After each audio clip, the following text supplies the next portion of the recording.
यह कहानी दो जीवन एक सीख। गंगा और रामू के घर।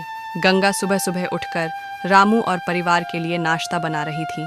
गंगा: रामू, जल्दी नाश्ता कर लो, तुम्हें ऑफिस के लिए देर हो जाएगी। रामू: गंगा, तुम मेरी इतनी देखभाल करती हो, इसलिए मैं रोज़ अच्छा काम कर पाता हूँ। गंगा: तुम मेहनत करते हो तो मेरा फ़र्ज़ है कि तुम्हें आराम दूँ। ये घर तुम्हारी वजह से ही तो चलता है।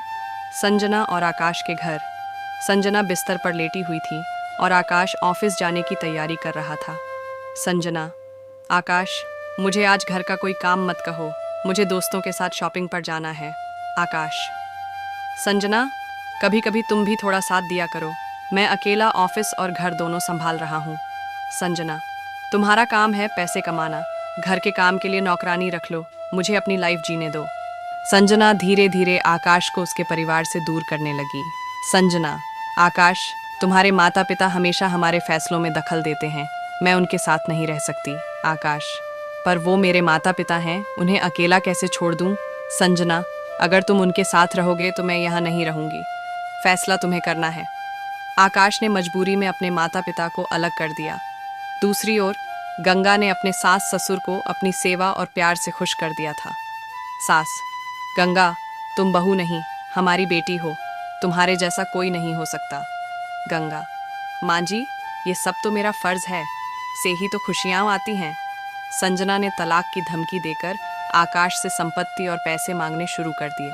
संजना: आकाश, तुम्हारी आधी संपत्ति मेरी है, अगर तुमने मेरा कहा नहीं माना तो कोर्ट में केस कर दूंगी। आकाश: संजना, मैंने तुम्हें प्यार दिया, हर सुख दिया, पर तुम्हारा स्वार्थ ने हमारे रिश्ते को ख़त्म कर दिया। आकाश ने तलाक दे दिया और अपने माता पिता के साथ रहने का फैसला किया। संजना ने गंगा और रामू को देखा, जो सादगी और प्रेम से भरा जीवन जी रहे थे। संजना: गंगा, तुम अनपढ़ होकर भी इतनी खुश कैसे हो? गंगा: खुशी का पढ़ाई से कोई लेना देना नहीं, प्यार, सम्मान और सेवा से ही खुशियाँ आती हैं। मैं अपने परिवार को जोड़कर रखती हूँ, इसीलिए हमें किसी चीज़ की कमी महसूस नहीं होती। संजना की आंखों में आंसू आ गए। संजना: मैंने अपने स्वार्थ में सब कुछ खो दिया, रिश्तों की अहमियत को समझने में बहुत देर कर दी। संजना ने अपनी गलतियों को सुधारने का फैसला किया और सादगी से जीवन जीने का निश्चय किया। संजना अपने आप से: रिश्ते प्यार और सेवा से चलते हैं, न कि पैसे और स्वार्थ से। मुझे अपनी जिंदगी को अब सही राह पर ले जाना होगा। कहानी का अंत इस संदेश के साथ होता है कि खुशियों का असली राज सादगी, प्यार और आपसी सम्मान में छिपा है।